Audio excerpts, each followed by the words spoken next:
পাঁচবিবিতে chairman প্রার্থীর গণসংযোগ ও শোভাযাত্রা অনুষ্ঠিত।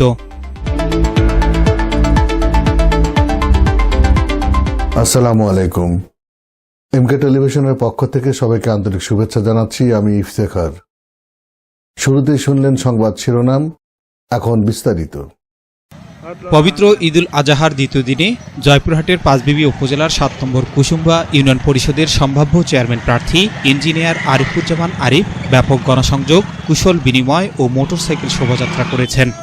ঈদের আনন্দ সাধারণ মানুষের সঙ্গে ভাগাভাগি করতে কর্মী সমর্থকদের নিয়ে ইউনিয়নের বিভিন্ন গ্রাম ও মহল্লা প্রদক্ষিণ করেন তিনি। এ সময় তিনি সর্বস্তরের মানুষের সঙ্গে ঈদের শুভেচ্ছা বিনিময় করেন এবং তাদের খোঁজ খবর নেন। স্থানীয় সূত্রে জানা যায়, ইঞ্জিনিয়ার আরিফুজ্জামান আরিফ দীর্ঘদিন ধরে এলাকার উন্নয়ন, সামাজিক, সাংস্কৃতিক ও ধর্মীয় কর্মকাণ্ডের সঙ্গে সম্পৃক্ত রয়েছেন। তিনি বিএনপি পরিবারে বেড়ে ওঠা একজন তরুণ সংগঠক। তার বাবা পল্লী চিকিৎসক রুহুল আমিন বর্তমানে জয়পুরহাট জেলা তাঁতি দলের আহ্বায়কের দায়িত্ব পালন করছেন। শুক্রবার জুমার নামাজের পর কর্মী সমর্থকদের নিয়ে ইউনিয়নের বিভিন্ন এলাকায় মোটরসাইকেল শোভাযাত্রা করেন আরিফ। এ সময় বিভিন্ন গুরুত্বপূর্ণ স্থানে পথসভায় বক্তব্য দিয়ে তিনি বলেন, ইউনিয়নবাসীর দোয়া, সহযোগিতা ও সমর্থন পেলে ভবিষ্যতে কুসুম্বা ইউনিয়ন পরিষদকে একটি আধুনিক ও জনবান্ধব পরিষদে রূপান্তর করতে কাজ করবেন। তিনি আরও বলেন, মাদক, বাল্যবিবাহ, ইফটিজিং ও চুরি ছিনতাই সহ বিভিন্ন সামাজিক অপরাধ প্রতিরোধ এবং ইউনিয়নের সার্বিক উন্নয়নে তিনি অগ্রণী ভূমিকা রাখতে চান। ঈদ মোবারক।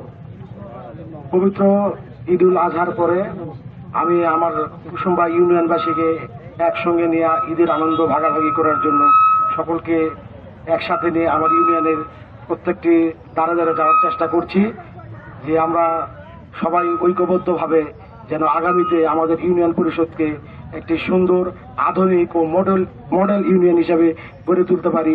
শতভাগ দুর্নীতিমুক্ত, চাঁদাবাজ মুক্ত এবং দালাল মুক্ত ইউনিয়ন পরিষদ করতে পারি। এই লক্ষ্যে আমি আপনাদের সকলের সহযোগিতা চাই। একই সাথে আজকে এই বলি আবহাওয়ার মধ্যেও শত শত লোকজন আমার ডাকে সাড়া দিয়েছেন। আমি আপনাদের কাছে আন্তরিক কৃতজ্ঞতা ও ধন্যবাদ প্রকাশ করছি। তো আপনারা আগামীতে নির্বাচনে আমাকে বিপুল ভোটে জয়যুক্ত করবেন, এই আশা ব্যক্ত করে আপনাদের সকলের সুস্বাস্থ্য ও দীর্ঘায়ু কামনা করে আমি আমার সংক্ষিপ্ত বক্তব্য এখানে শেষ করছি। প্রতিকূল আবহাওয়া ও বৃষ্টিকে উপেক্ষা করে অনুষ্ঠিত মোটরসাইকেল শোভাযাত্রাটি ইউনিয়নের বিভিন্ন এলাকা প্রদক্ষিণ শেষে উচাই এলাকার ঐতিহ্যবাহী পাথরঘাটা নাসিরউদ্দিন মাজার শরীফে গিয়ে শেষ হয়। সেখানে ইঞ্জিনিয়ার আরিফুজ্জামান আরিফ 2 রাকাত নফল নামাজ আদায় করে এলাকার শান্তি, সমৃদ্ধি ও জনগণের কল্যাণ কামনা করেন। S Rahman, news desk, MK television. শেষ করছি এমকে টেলিভিশনের সংবাদ। এতক্ষণ আপনারা আমাদের সাথে থাকার জন্য অসংখ্য ধন্যবাদ।